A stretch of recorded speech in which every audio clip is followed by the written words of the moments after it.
The giant anteater is basically nature giving up.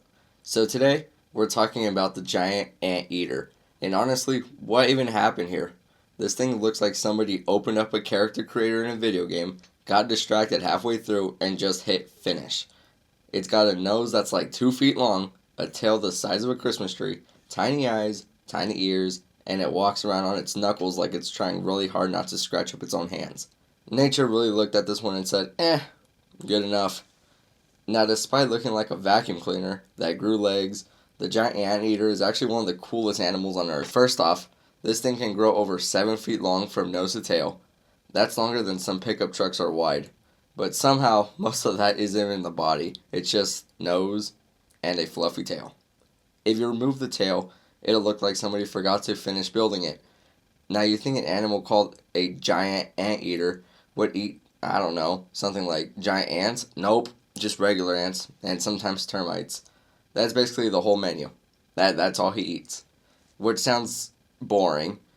Imagine someone asks you what you want to eat every single day and you would just answer ants. Like, no pizza, no burgers, no tacos, just bugs forever. Now here's where things get weird. That ridiculously long nose, there's basically no teeth in there. Zero. None. This dude just skipped the entire chewing phase of evolution. Instead, it's got a tongue. A really long tongue, around 2 feet long actually, and it flicks that thing around 150 times every minute. That's over 2 licks per second. Imagine trying to talk to someone who's constantly doing that. You would leave immediately. The tongue is covered in a sticky saliva, so every time it gets shoved into an anthill, boom, hundreds of ants come back like they're glued to flypaper.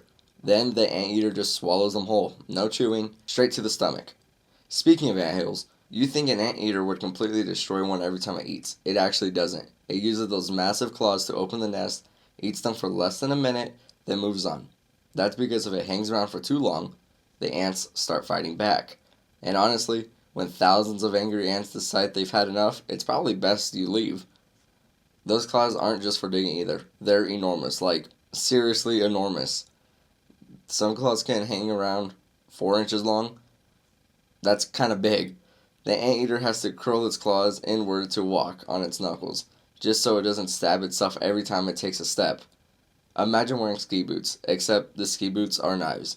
People look at this thing and think, oh, it's just an oversized vacuum. Bad idea. If threatened, the giant anteater stands up on its back legs like a bear and starts swinging those claws around. Those claws are strong enough to seriously injure jaguars. Yeah, the same jaguars that hunt caimans and deer. Imagine being one of the most dangerous predators in South America and getting folded by a walking feather duster. Even humans have been seriously injured after getting too close, so maybe don't try to pet the weird fuzzy shovel. The giant anteater spends most of its day wandering around forests, grasslands, and wetlands across Central and South America looking for food. It doesn't really have great eyesight, honestly. It's pretty terrible, but it has an incredible sense of smell. Scientists estimate it's around 40 times better than ours. So while we're over here losing our car keys, the thing can probably smell an anthill from what feels like another zip code. When it's time to sleep, it curls up into a ball and wraps that giant fluffy tail over its body like a blanket. And honestly, it's kind of adorable.